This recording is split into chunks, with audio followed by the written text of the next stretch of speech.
Where am I? Take a look around.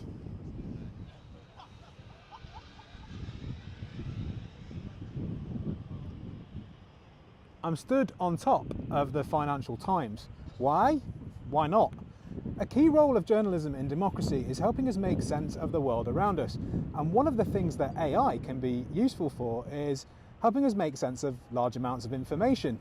This sounds like a match made in heaven, right? But of course, it's not that simple. Having been in the journalism game for more than 135 years, the FT is a fleet-footed brand. It's diversified across events, data, and even pharmaceuticals, but now it's worried that changes to copyright law in the UK might threaten its future viability. We're already living through the consequences of social media capturing the revenue of legacy media, and in doing so, wounding journalism and swerving rules designed to prevent publishers from profiting from dodgy content.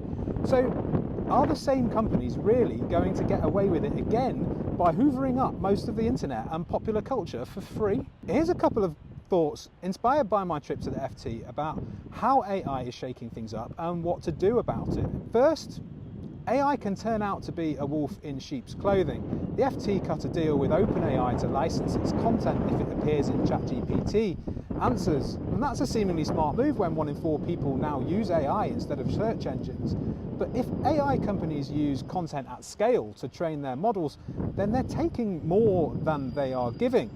And that's something we all need to be mindful of when it comes to our data and AI. Second, the FT is obviously an elite publication. Its readers can afford to pay for journalism. There's even a magazine called How to Spend It, but elites are not exactly popular right now. Reform's anti-establishment messages really resonate, and people are putting more trust in influencers than brands. Ultimately, many progressive organisations have a bit of an elite problem. Too many organisations think talking to elites, maybe even being elites, is the most important way of driving change, which is why an FT op-ed was considered the holy grail of comms in my think tank days. Nowadays, though, that elite bubble is shrinking, and as we're seeing in America, if your elite contacts don't have power anymore, then the world can change very quickly, which is why we, like the FT using AI in its back office, need to try and change with it. How do we do that? Time for some blue sky thinking.